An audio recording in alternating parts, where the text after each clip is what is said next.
பனி கொட்டி கொண்டிருக்கிற லண்டன் மாநகரில் தமிழ் சூடு குறையாமல் இரவு 9 மணிக்கு பிறகும் கலையாமல் அமர்ந்திருக்கிற தமிழ் மக்கள் அனைவருக்கும் என் தலை தாழ்ந்த முதல் வணக்கம்.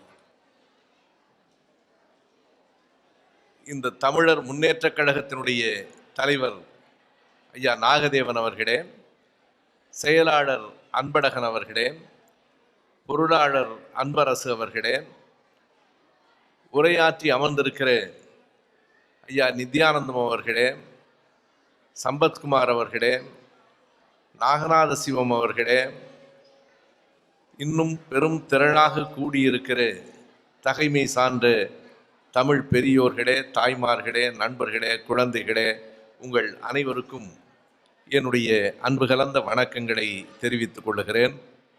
தமிழ் பள்ளியில் தொடர்ந்து ஆசிரியர்களாகவும் தலைமை ஆசிரியராகவும் பணியாற்றி இந்த லண்டன் மாநகரத்தில் தமிழை வளர்த்து கொண்டிருக்கிற ஆசிரிய பெருமக்கள் அனைவருக்கும் என்னுடைய வணக்கங்களை தெரிவித்துக் கொள்கிறேன். இந்த மேடையில் இயற்றமிழ் பார்த்தோம், இசைத்தமிழ் பார்த்தோம், நாடகத்தமிழ் பார்த்தோம். நான் இந்த அரங்கில் பார்க்கிறேன், என்னை விட மூத்தவர்களையும் பார்க்கிறேன், எனக்கு அடுத்த தலைமுறையையும் பார்க்கிறேன். எனவே முத்தமிழும் 3 தலைமுறையும் சங்கமித்திருக்கிற லண்டன் மாநகரில் இந்த அரங்கில் நின்று பேசுவதில் பெருமை கொள்கிறேன். முத்தமிழ் என்பதை நான் இன்னொரு மாதிரியாகவும் கூட சொல்ல விரும்புகிறேன். பொதுவாக முத்தமிழ் என்றால் இயலிசை நாடகம்தான். ஆனால் இங்கே நான் இன்னொரு விதமான முத்தமிழையும் பார்த்தேன். தாயகத் தமிழை பார்த்தோம், நாடகத்திலே நடித்த பிள்ளைகள் பேசிய ஈழத்தமிழை பார்த்தோம், இங்கேயே பிறந்து வளர்ந்த பிள்ளைகள் பாரதியார் பாரதிதாசன் பாடல்களை பாடுகிற போது ஐரோப்பிய தமிழையும் பார்த்தோம். எனவே தாய் தமிழ், ஈழத்தமிழ், ஐரோப்பிய தமிழ் என்கிற முத்தமிழும் கலந்ததாகவும் இந்த மேடையை நான் பார்க்கிறேன். எனக்கு கொடுக்கப்பட்ட நேரம் ஏற்கனவே முடிந்து விட்டது. 8:30 தொடங்கி 9:15 மணிக்குள் முடிக்க வேண்டும் என்பது எனக்கு கொடுக்கப்பட்ட நேரம். இனி என்னால் 9:15 மணிக்குள் முடிக்க முடியாது. ஆனாலும் 45 நிமிடங்கள் எடுத்துக்கொள்ளாமல் உங்கள் காலம் கருதி எவ்வளவு சுருக்கமாகவும் அதே நேரத்தில் விரைவாகவும் செய்திகளை பகிர்ந்து கொள்ள முடியுமோ அதை நான் முயற்சிக்கிறேன். அதற்கு முன்னால் ஒன்றை நான் குறிப்பிட வேண்டும். இந்த மேடையிலே எனக்கு கிடைத்த இன்னொரு புதிய அனுபவமாக, நான் தமிழ்நாட்டில் கலந்து கொள்ளுகிற பேசுகிற மேடைகளிலே எல்லாம் பெரும்பாலும் என்னை போலவே கருப்பு சட்டை போட்டவர்கள்தான் மிகுதியாக இருப்பார்கள். ஆனால் முருகன் கோயிலினுடைய தலைமை குருக்கள் ஐயா நாகநாத சிவம் அவர்கள் என்னை அன்போடு அழைத்து பொன்னாடை போர்த்துகிற போது நினைத்தேன், தமிழை தவிர வேறு எது காவியையும் கருப்பையும் ஒன்று சேர்க்க முடியும்? தமிழால் தான், தமிழுக்குத்தான் அந்த வலிமை உண்டு. அவருடைய அன்பினை நான் ஏற்றேன். எனவே இங்கே பேசுகிற போது நான் ஒரு தலைப்பை கொடுத்திருக்கிறேன். இடைவேளையிலே சந்தித்த நண்பர்களெல்லாம் உங்கள் பேச்சை இணையதளத்திலே கேட்டிருக்கிறோம் என்று பலர் கூறினார்கள். நான் வருவதற்கு முன்பே என் பேச்சு வந்து சேர்ந்திருக்கிறது. அது அறிவியலின் வளர்ச்சி தான். அறிவியல் தொழில்நுட்ப யுகத்தில் நாம் வாழ்ந்து கொண்டிருக்கிறோம். எனவேதான் நான் தலைப்பை கூட திருக்குறளும் அறிவியலும் என்று எடுத்துக்கொண்டேன். அதற்கு அடிப்படையாக இன்னொரு காரணம் உண்டு. இங்கேயே பிறந்து இங்கேயே வளர்கிற பிள்ளைகள் நிறைய இந்த அரங்கத்திலேயே இருக்கிறார்கள். அவர்களுக்கு தமிழை பற்றி ஒரு பார்வை இருக்கலாம், தமிழ் இலக்கியங்கள் பற்றி ஒரு கருத்து அவர்களிடத்திலே படிந்திருக்கலாம். இன்றைக்கு அறிவியல் கற்றுக்கொண்டிருக்கிற, தொழில்நுட்பத்திலே வளர்ந்து கொண்டிருக்கிற அந்த பிள்ளைகள் எல்லாம் தமிழ் என்றால், சங்க இலக்கியம் என்றால், திருக்குறள் என்றால் அது பழங்காலத்து கதை. அது அகநானூறும் புறநானூறும் தலைவியும் தலைவனும் உரையாடி கொண்டிருக்கிற, வேறு வேலை இல்லாத நேரங்களில் யாராவது படிக்கக்கூடிய இலக்கியம் என்று நினைத்துவிடக் கூடாது என்பதற்காகத்தான் நம்முடைய மொழி பழந்தமிழ் மொழி மட்டுமல்ல, அது அறிவியல் மொழியும் என்பதை மெய்ப்பிப்பதற்காக திருக்குறளில் சொல்லப்பட்டிருக்கிற அறிவியல் கருத்துகள் இன்றைய அறிவியல் உலகத்தால் கண்டுபிடிக்கப்பட்டு கொண்டிருக்கிற உண்மைகளாக இருக்கின்றன என்பதை விளக்குவதற்காகவும் நாம் தமிழும் அறிவியல், திருக்குறளும் அறிவியலும் என்ற நான் தலைப்பை எடுத்துக்கொண்டேன். திருக்குறளின் காலத்திலே அறிவியல் உண்டா? இன்றைக்கு இருப்பதை போல அறிவியல் வளர்ச்சி 2000 ஆண்டுகளுக்கு முன்னால் இருந்திருக்க வாய்ப்பு உண்டா என்றால் வாய்ப்பு இல்லை. 2000 ஆண்டுகளுக்கு முன்னால் தமிழில் அறிவியல் நூல் இருந்திருக்கிறதா என்று கேட்டால் அறிவியலுக்கு என்று தனியாக நூல் இருந்திருக்கிறது என்று என்னால் சொல்ல முடியவில்லை. ஆனால் அறிவியல் என்பது ஏதோ இன்றைக்குத்தான் உரியது. 2000 ஆண்டுகளுக்கு முன்னால் இருந்தவர்களுக்கு அறிவியல் கூறுகள், அறிவியல் பார்வைகள் இல்லை என்று நாம் கருதிவிடக் கூடாது. ஒரு சின்ன செய்தியை சொல்லுகிறேன். வள்ளுவர் பிறப்பதற்கு 300 ஆண்டுகளுக்கு முன்னால் கிமு 335 முதலாக அறிவியலுக்கு என்று ஒரு நூல் உலகத்திலே வந்தது. அரிஸ்டாட்டில் எழுதிய நிகோமகோஷியன் எத்திக்ஸ் என்கிற அந்த புத்தகம்தான், அது அவருடைய அப்பாவினுடைய பெயர். அந்த புத்தகம்தான் உலகத்தினுடைய முதல் அறிவியல் ஏடு என்று சொல்லுகிறார்கள். அதற்கு முன்னும் அறிவியல் உண்டு. அறிவியல் என்பது புத்தகத்தை வைத்துக்கொண்டு கண்டுபிடிக்கப்படுகிற செய்தி இல்லை. ஒன்றை நான் சொல்லுகிறேன். எப்போதோ ஒரு காலத்தில் 1000 ஆண்டுகளுக்கு முன்னால் சிக்கி முக்கி கற்களை வைத்துக்கொண்டு நெருப்பை கண்டுபிடித்தானே, அவனை விட பெரிய விஞ்ஞானி வேறு யார் இருக்க முடியும்? உலகத்தின் முதல் விஞ்ஞானி இல்லையா அவன்? அவன் நெருப்பை கண்டுபிடித்திருக்கவில்லை என்றால், அடுத்து ஒருவன் சக்கரத்தை கண்டுபிடித்திருக்கவில்லை என்றால், பின்னால் வந்தவன் மின்சாரத்தை கண்டுபிடித்திருக்கவில்லை என்றால், இன்றைக்கு இணையதளத்தை கண்டுபிடித்திருக்கவில்லை என்றால் வாழ்க்கை எங்கேயோ தேங்கி போய் நின்றிருக்கும். அறிவியல் தான் நெருப்பு நம் வாழ்க்கையை சூடுபடுத்தியது, சக்கரம் நம் வாழ்க்கையை நகர்த்தியது, மின்சாரம் நம் வாழ்க்கையை வெளிச்சப்படுத்தியது, இணையதளம் உலகத்தை நம் கைகளில் கொண்டு வந்து சேர்த்திருக்கிறது.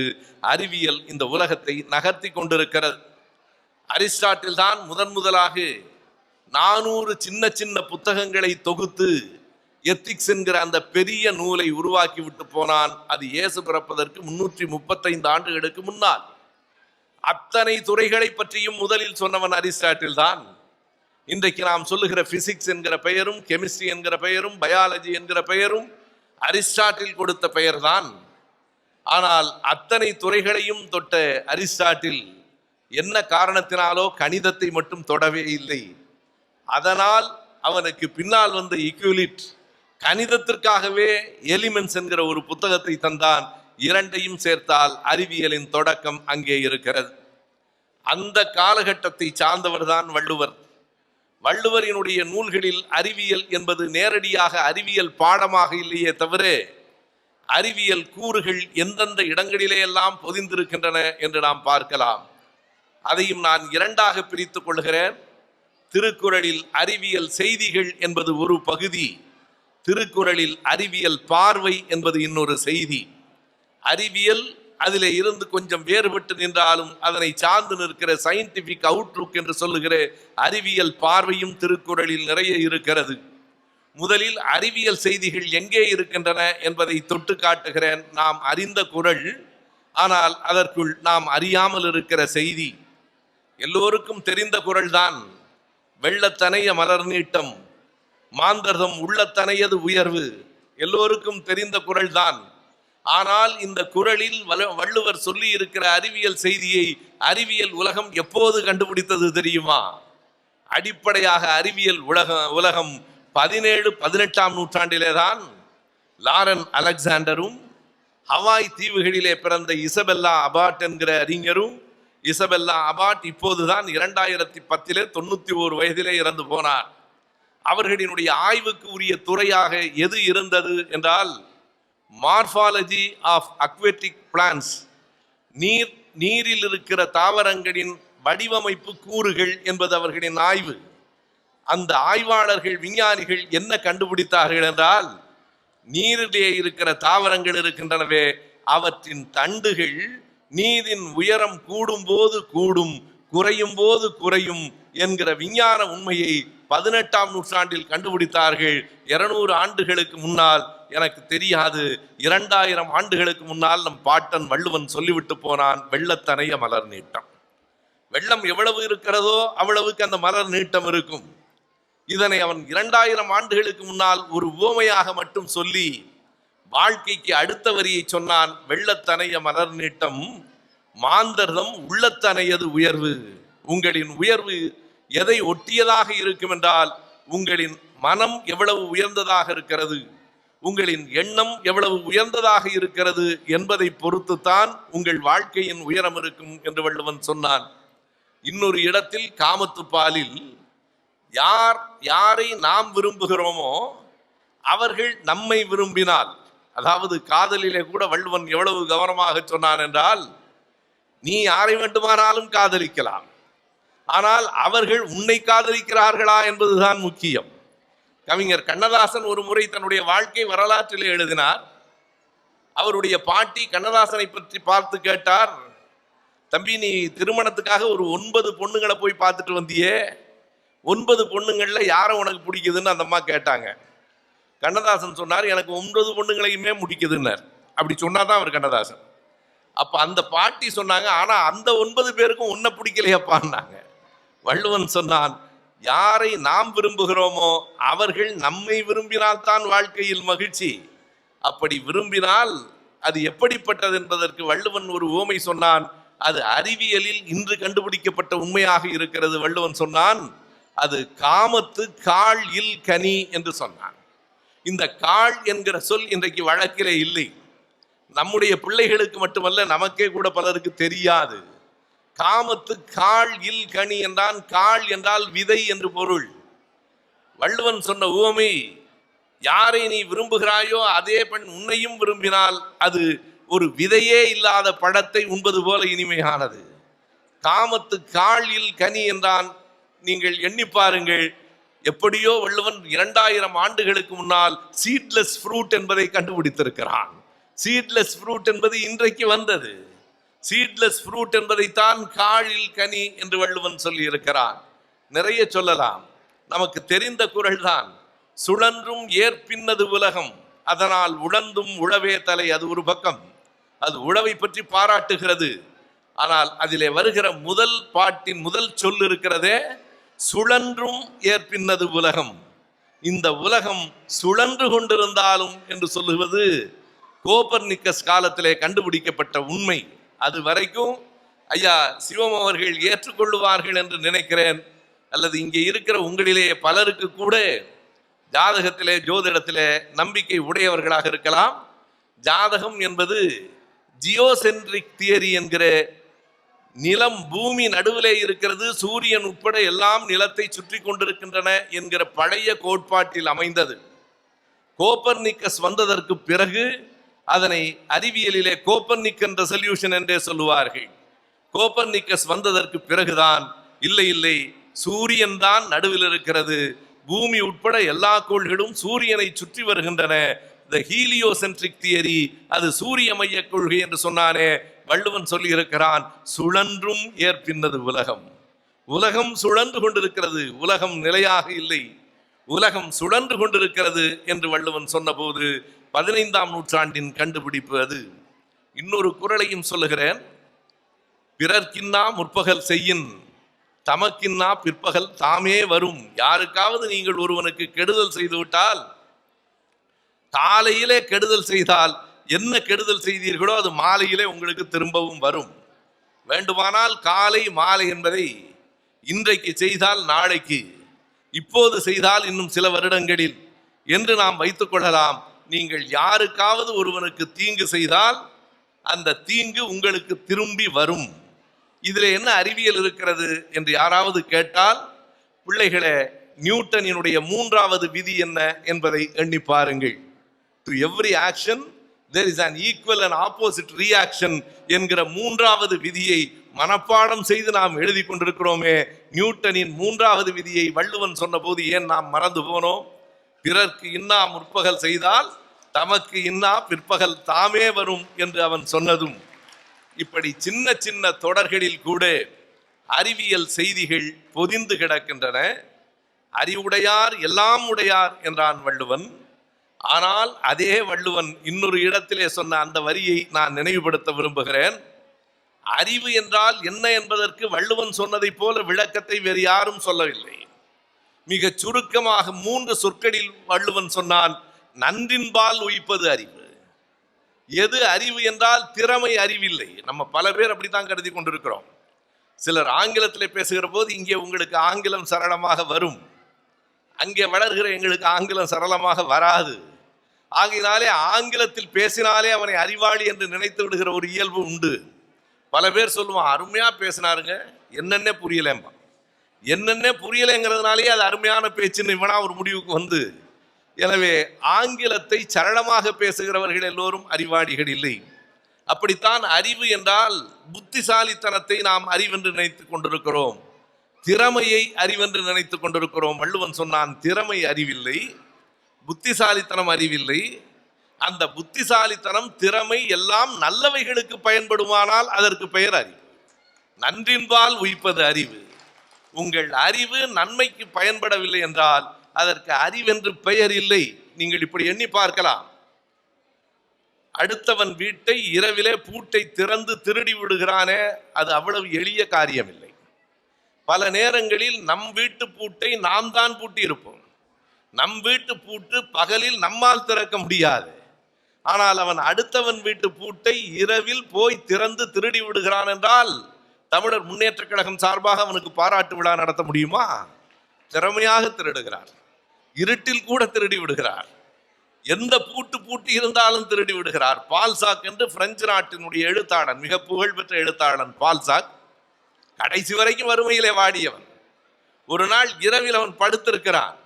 ஒரு திருடன் வீட்டுக்குள்ளே நுழைந்து விட்டான். ஏதோ அந்த பீரோவை எல்லாம் திறக்கிற சத்தம் கேட்கிறது. திருடன் தான் என்று பால்சாக்கு புரிந்தது. விளக்கை தட்டினார். திருடன் பயந்தான். பயப்படாதே, ஒரு செய்தியை சொல்லுவதற்காக நான் விளக்கை தட்டினேன். இந்த வீட்டுக்கு சொந்தக்காரன் நான். இந்த வீட்டில் பகலில் தேடியே எனக்கு எதுவும் கிடைக்கவில்லையே, நீ இரவில் தேடி எதை பெற்றுக் கொள்ளப் போகிறாய் என்று கேட்டான். நான் தான் இந்த வீட்டுக்கு சொந்தக்காரன், பகலில் தேடிய போதே எனக்கு எதுவும் கிடைத்ததில்லை, பாவம் நீ இரவிலே தேடி எதை எடுத்துக் கொள்ளப் போகிறாய் என்று கேட்டான். எனவே அது திறமைதான், நான் மறுக்கவில்லை.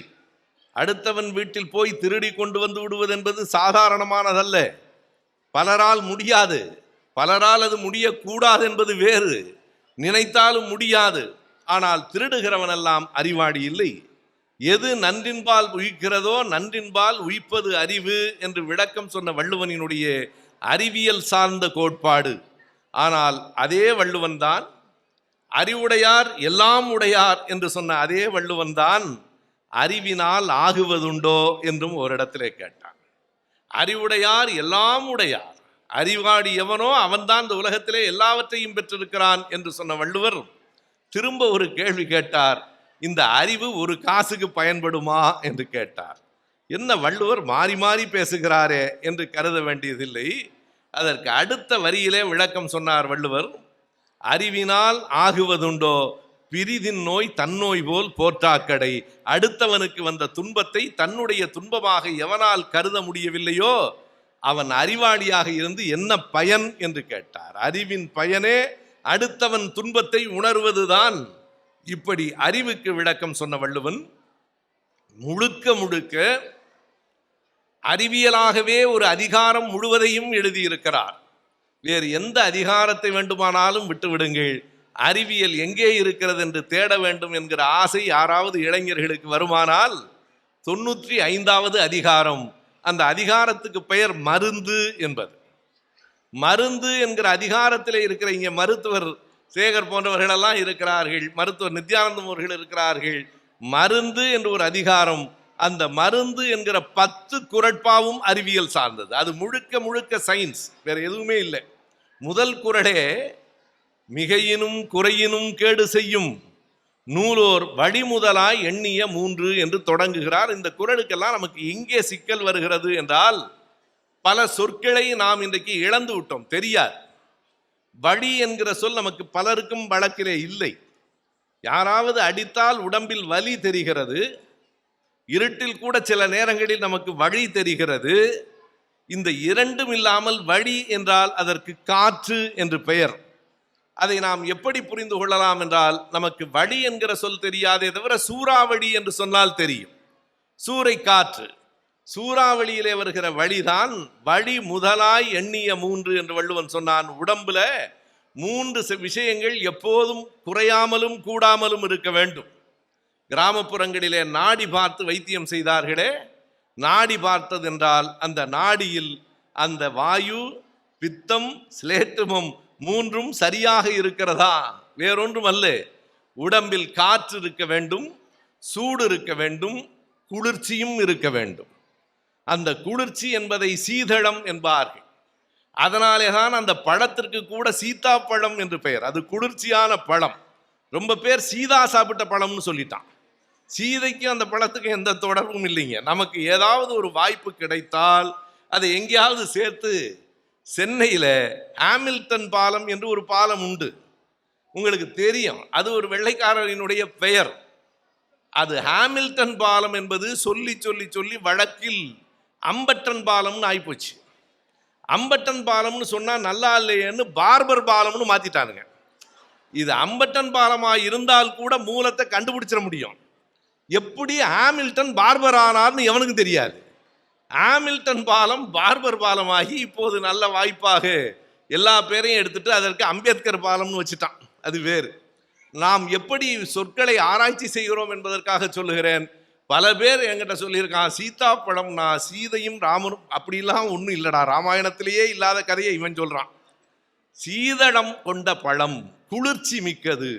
இந்த உடம்பில் சூடு இருக்க வேண்டும், கூடவும் கூடாது, குறையவும் கூடாது. குளிர்ச்சி இருக்க வேண்டும், கூடவும் கூடாது, குறையவும் கூடாது. வாயு, காற்று இருக்க வேண்டும், கூடவும் கூடாது, குறையவும் கூடாது. மூன்றும் அளவாக இருந்தால் நாம் பலமாக இருப்போம். இதுல எது கூடினாலும், ரொம்ப உடம்பு காய்ச்சல்ங்கிறதுக்காக குளிர்ச்சி கொண்டு வரணுங்கிறது நியாயம். ரொம்ப குளிர்ச்சி கொண்டு வந்தா குளிர்ந்து போன உடலுக்கு என்ன பொருள், என்ன பெயர் என்று நமக்கு தெரியும். குளிர்ந்து போனால் இறந்து போனான் என்று பொருள். மூணு அளவா இருக்கணும். இதை வள்ளுவன் சொன்னான், மிகினும் குறையினும் கேடு செய்யும். இதே உவமையை இன்னொரு இடத்துல சொல்லுகிறான். கணவன் மனைவிக்குள்ள சண்டை வராம இருக்குமான்னு கேட்டா அப்படிலாம் இருக்கவே முடியாது. ஆனால் அந்த சண்டை அளவா இருக்கணும். சண்டையே இல்லாம இருந்தாலும் வாழ்க்கை சப்புன்னு இருக்கும். அப்ப அதற்கு என்ன உவமை என்பதை வள்ளுவர் சொன்னார். உப்பு போல இருக்கணும். சாப்பாட்டில் உப்பு இல்லை என்றாலும் அதிலே சுவை இருக்காது, உப்பை கொட்டி வைத்தாலும் சுவை இருக்காது. உப்பு கூடவும் கூடாது, குறையவும் கூடாது. இந்த உடம்பில் சூடு, குளிர்ச்சி, வாயு மூன்றும் மிகுதியாகவும் இல்லாமல் குறைவாகவும் இல்லாமல் இருக்க வேண்டும் என்பதுதான் இந்த உடம்புக்கான தகுதி என்பதை முதல் குறளில் சொன்ன வள்ளுவர் அடுத்த 6 குறளை மக்களுக்காக சொல்லுகிறார். கடைசியில் 3 குறட்பாக்களை மருத்துவர்களுக்காக சொல்லுகிறார். மருத்துவர்களுக்காக அவர் சொல்லி இருக்கிற அந்த குறட்பா இருக்கிறதே, எப்படி ஒரு நோயை கண்டுபிடிக்க வேண்டும். நோய் நாடி, நோய் முதல் நாடி, அது தணிக்கும் வாய் நாடி வாய்ப்பச் செயல். காய்ச்சல்னு ஒருத்தன் வர்றான்னா அதற்கான காரணம் என்ன என்று ஆராய வேண்டும். ஒரு முறை ஒரு செய்தி நடந்தது. ஒருவர் போனார் மருத்துவர்கிட்ட. என்ன செய்யுது உனக்கு, என்னப்பா செய்யுதுன்னு டாக்டர் கேட்டார். இவனுக்கு கொஞ்சம் அகராதி அதிகம். இவன் சொன்னா, நீங்க தானே டாக்டர், நீங்க தானே கண்டுபிடிக்கணும்னா. அவர் சொன்னாரு, வெட்டினரி ஹாஸ்பிட்டலுக்கு போனா அவரே கண்டுபிடிப்பாரு, மனுஷங்கிறதுனால நான் கேட்கறேன்டானார். நீங்க மாட்டு ஆஸ்பத்திரிக்கு போனா மாட்டுக்கிட்ட யாரும் கேட்க மாட்டான் உனக்கு என்ன பண்ணுது அப்படின்னு, நீ மனுஷங்கிறதுக்காக கேட்கறப்பான்னார். எனவே நோய் நாடி, நோய் முதல் நாடி, பிறகுதான் தணிக்க வேண்டும். அதுவும் எப்படி என்றால், உற்றான் அளவும் பிணியின் அளவும் காலமும் கற்றான் கருதி செயல். ஒரு மருத்துவருக்கு வள்ளுவன் சொன்ன அறிவுரை. அவர் ஒரு பெரிய மருத்துவ அறிவியலை இந்த குறள்ல சொல்றார். ஒரு மருத்துவர் என்ன செய்யணும்னா, அந்த நோயாளியினுடைய தன்மை என்ன, அதாவது அறுவை சிகிச்சையிலேயே மிக கடினமானது அவனுக்கு தூக்க மருந்து கொடுக்கிற அளவை தீர்மானிப்பது தான் என்பார்கள். தூக்க மருந்து கொடுக்கிறது அவ்வளவு எளிதில்லை. டாக்டர் மாணிக்கவாசகம் என்று மறைந்து போய்விட்டார். அவர் ரொம்ப அருமையான ஒரு புத்தகத்தை எழுதியிருக்கிறார். அவர் அனஸ்தீசியா ஸ்பெஷலிஸ்ட். அந்த தூக்க மருந்து கொடுப்பதில் மிகப்பெரிய வல்லுனர், திருநெல்வேலியை சார்ந்தவர். அந்த புத்தகத்துக்கு அவர் வைத்திருக்கிற பெயரே ரொம்ப அருமையான பெயர். ஐயாவுக்கு தெரியும். அவர் ஒரு சமய இலக்கியத்திலேருந்து அந்த பெயரை எடுத்து தூங்காமல் தூங்கின்னு வைக்கிறார். தூங்காமல் தூங்கி சுகம் பெறுவதெக்காலம் என்கிற அந்த வரி எடுத்துக்கிட்டு அந்த புத்தகத்துக்கு பேரே தூங்காமல் தூங்கி. அதாவது அந்த மயக்க மருந்து கொடுப்பது இருக்கிறதே, அது தூக்கமும் இல்லை விழிப்பும் இல்லை, தூங்காமல் தூங்குவது. அப்படி அந்த மயக்க மருந்து கொடுக்கிற போது அந்த யாருக்கு அறுவை சிகிச்சை நடைபெறப் போகிறதோ அவனுடைய உடம்பின் தாங்கும் வலிமை என்ன, அவனுடைய உடல் எடை என்ன, எவ்வளவு தாங்குவான். கொடுத்து விட்டா சரிதான், முடிஞ்சு போச்சுன்னா ஆள் அப்புறம் எந்திரிக்கவே மாட்டான். அறுவை சிகிச்சை செய்து கொண்டவர்களுக்கு தெரியும், சிகிச்சை முடிந்ததற்கு பிறகு தட்டி எழுப்பி மருத்துவர்கள் மறுபடியும் தூக்கத்துக்கு போய் சொல்லுவான். ஏன்னா தட்டி எழுப்புவது வேற எதற்காகவும் இல்லை, ஆள் இருக்கிறான்னு உறுதி பண்றது. ஒரு தரம் எழுப்பிட்டு இருக்கான் ஓகே என்று முடிவு செய்வதற்காக. அப்படி அந்த உற்றவன் அளவும் பிணியின் அளவும், அவனுடைய தாங்கு வலிமை என்ன, நோயினுடைய எல்லை என்ன, புற்றுநோயை குணப்படுத்திடலாம், அது எந்த நிலையில் இருக்கிறது என்பதை பொறுத்து. முதல் நிலையா இரண்டாவது நிலையா? முதல் நிலையை காப்பாற்றி விடலாம், ஃபர்ஸ்ட் ஸ்டேஜ் என்று சொல்லுவார். இரண்டாவது நிலையையும் காப்பாற்ற முயற்சிக்கலாம், மூன்றாவது நிலையை காப்பாற்றுவது கடினம், நான்காவது நிலையை காப்பாற்ற முடியாது. இது இன்றைய நிலை. உற்றான் அளவும் பிணி அளவும் எந்த ஸ்டேஜ்னு பாருங்கிறார். எனக்கு உண்மையாகவே வள்ளுவர் ஏதாவது மருத்துவக் கல்லூரியில் பேராசிரியராக இருந்திருப்பாரான்னு தோணுது. உற்றான் அளவும் பிணி அளவும் காலமும் கற்றான் கருதி செயல். கற்ற மருத்துவர்கள் இருக்கிறார்களே, அவர்கள் காலத்தையும் கருத வேண்டும். காலம் என்பது நோயாளியினுடைய வயதை குறிக்கும்.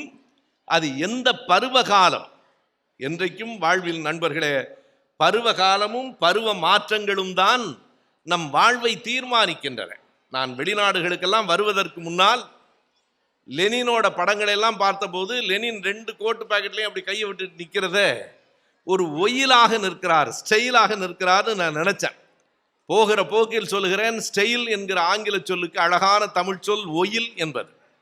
அதனாலே தான் நமக்கு ஒரு ஆட்டம் உண்டு, ஒயிலாட்டம்னு பேர்.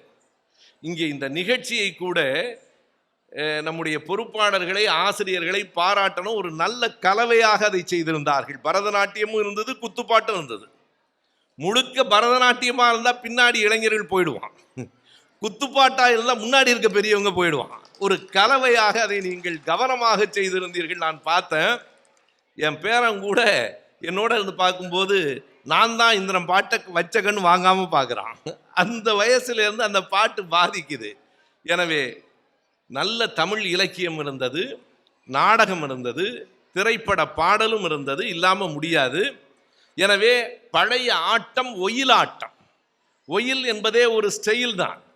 நான் லெனின் கைகளை பாக்கெட்டுக்குள்ள கொடுத்து கொண்டு நிற்பதை ஒரு ஸ்டைலுக்காக நிற்கிறார் என்றுதான் லண்டன் மாதிரி ஊர்களுக்கு வருகிற வரையில் நினைத்து கொண்டிருந்தேன். வந்த பிறகுதான் தெரிந்தது, இந்த குளிருக்கு வெளியே வச்சிருந்தா விரலை இழுத்துரும். இது வெறும் ஸ்டைல் இல்லப்பா, விரலை காப்பாத்திக்கிற வேலை. இங்க வந்ததற்கு பிறகு இன்னைக்கு காலையில கூட என்னுடைய மகனும் மருமகளும் கேலி பண்ணாங்க, ஒரு நல்ல கோட்டு கூட எடுத்துக்காம இப்படி ஒரு விஜயகாந்த் மாதிரி வந்துட்டீங்களேன்னு. ஏன் என் மேலே என்ன கோபம்னு தெரியாது, அது வேற. வேற யாரையாவது உதாரணமே சொல்லக்கூடாதா? கடைசியாக நான் இந்த குளிரை பற்றி கொஞ்சம் குறைச்சி மதிப்பிட்டுட்டேன். இங்கே வந்த உடனே தான் தெரிகிறது லண்டன் குளிர் சாதாரணம் இல்லை என்று. எதற்காக என்றால் அந்த காலமும் கருதி என்று வள்ளுவன் சொன்னானே, எனக்கு வியப்பாக இருக்கிறது. நீங்கள் ஒரு நோயாளிக்கு சிகிச்சை செய்கிற போது காலத்தையும் கருதுங்கள். மருத்துவத்துறையில் 4 பிரிவுகள் இருக்கின்றன. திருக்குறள் சொல்லி இருக்கிற கருத்து சொல்றேன்.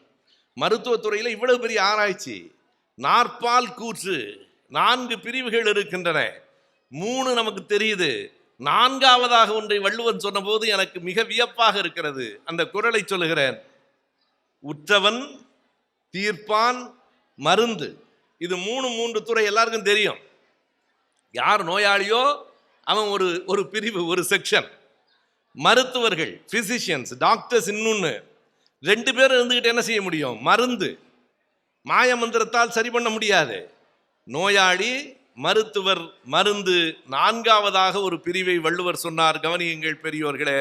உற்றவன் மருந்து, உற்றவன் தீர்ப்பான் மருந்து, உழை செல்வான் என நாற்பால் கூற்றே மருந்து என்றார். உழை செல்வான் என்றால் வேற யாரும் இல்லைங்க, நர்ஸ், வேற யாரும் இல்லை. பக்கத்துல இருந்து ஒருத்தன் மருந்து கொடுக்கணும்டான்னு சொன்னார். அது மருத்துவமனையில் இருக்கிற செவிலியாக இருக்கலாம், மடியில் போட்டு மருந்து கொடுக்கிற தாயாக இருக்கலாம். அவர்களும் அந்த நோய் நேரத்தில் மருந்து பாதி குணப்படுத்தும், மருத்துவரும் அருகில் இருக்கிறவனும் மீதி குணப்படுத்துவார்கள். ஒரு நம்பிக்கை.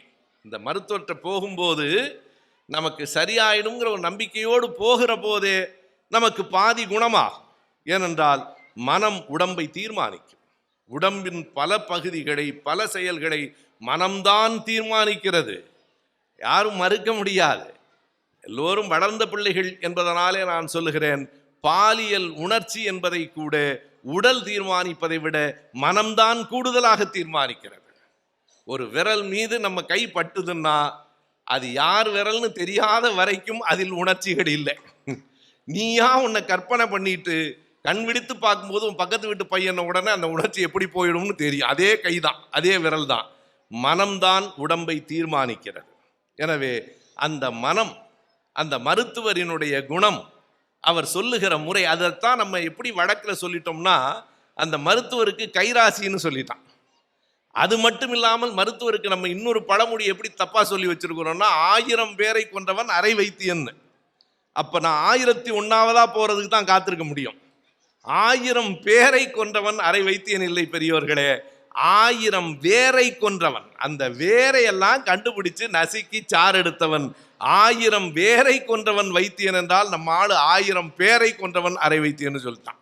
அது 1000 பேரை அல்ல, 1000 வேரை என்பதுதான் சரியான செய்தி. இவை அனைத்தையும் வள்ளுவர் உள்வாங்கிக் கொண்டு எப்படி இருக்க வேண்டும் என்பதை சொல்லுகிறார். இன்னும் 2 செய்திகளை காலம் கருதி சுருக்கமாய் சொல்லி நிறைவு செய்கிறேன். உழவு பற்றி வள்ளுவர் ஒரு அதிகாரம் எழுதியிருக்கிறார், எல்லாருக்கும் தெரியும். உழவுதான் சிறந்ததுன்னு எழுதியிருக்கார், அதெல்லாம் தெரியும். ஆனால் ஒரு குறள் இருக்கிறது, எப்படி உழவு செய்யணும்னு எழுதியிருக்கிறார்.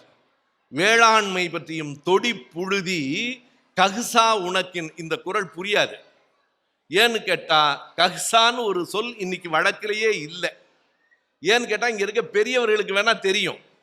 எடை போடுகிற போது இன்னைக்கு நமக்கு கிலோ கணக்கு தான் தெரியும். முன்னால் பலம் வீசை எல்லாம் இருந்தது. இத்தனை வீசைன்னா யாருக்கும் நம்ம பிள்ளைங்களுக்கு தெரியாது. அப்ப பலம் என்று ஒரு பலம் அல்ல, உடல் வலிமை அல்ல, ஒரு பலம் புழுதியை கால் பழமாக உடுதால். வள்ளுவன் சொன்னது தொடிப்புழுதி கஹ்சா என்றால் அதுல 4ல் 1 பங்காக, ஒரு பலம் புழுதியை கால் பங்காகிற அளவுக்கு உழுது காய வைத்தால் பிறகு பிடித்து எருவும், ஒரு பிடி எருவும் இல்லாமல் சால விளையும், நல்ல விளைச்சல் வரும் என்று சொன்னால் இது வேளாண்மை அறிவு. மருந்தில் அதிகாரத்தில் வள்ளுவன் சொல்லியிருப்பதெல்லாம் மருத்துவ அறிவு, இது வேளாண்மை அறிவு, நிர்வாக அறிவு. இன்றைக்கு மேனேஜ்மெண்ட் என்று நாம் படிக்கிறோம், மாஸ்டர் ஆஃப் பிசினஸ் மேனேஜ்மெண்ட்.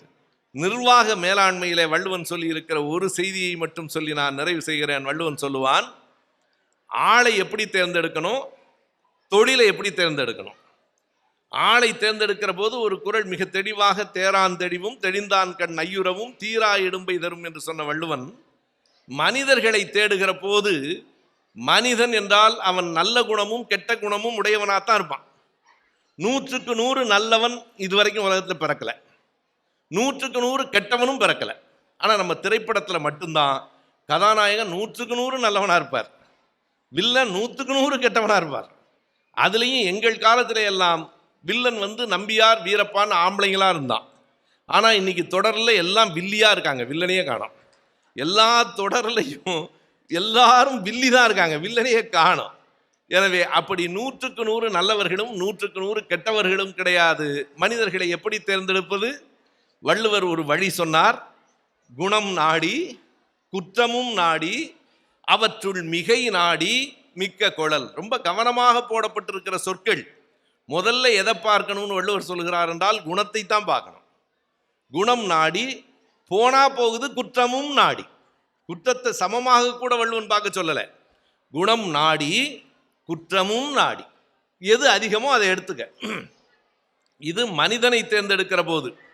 ஒரு தொழிலை தேர்ந்தெடுக்கிற போது என்ன செய்ய வேண்டும் என்றால் நேர் எதிர்மறையாக வள்ளுவர் சொல்லுகிறார், அழிவதும்னு தொடங்குறார். நீங்க மனுஷனை பார்க்கிற போது குணம் நாடின்னு நேர்மறையாக பாசிட்டிவா சொன்ன வள்ளுவர், தொழிலை தேர்ந்தெடுக்கிற போது என்னென்ன கேடு வரும்னு முதல்ல முடிவு பண்ணு. அழிவதும் ஆவதும், பிறகுதான் அழிவதும் ஆவதுமாகி வழிப்பயன் ஊதியமும் கருதி செயல். முதல்ல என்ன கெடுதல் வருதுன்னு பார். எதற்காக என்றால் ஒரு உளவியலை மிக தெளிவாக வள்ளுவர் சொல்றார். யார் ஒருத்தனும் எந்த தொழில் தொடங்கினாலும் தொடங்குகிற போது இங்கே நான் பார்த்தேன், ஐயா செல்வா அவர்களை எல்லாம் பார்த்தேன். செல்வா ஸ்டோர்ஸ் நீலகிரி பூரா தான் அங்கே இருக்குதுன்னு சொன்னார். ஒரு தொழிலில் வெற்றி பெறுவது அவ்வளவு எளிதில்லை. தொழில் தொடங்கும் போது எல்லாரும் கற்பனையில் தொடங்குவான். ஒரு வருஷத்தில் 10 லட்சம் லாபம் வரும்.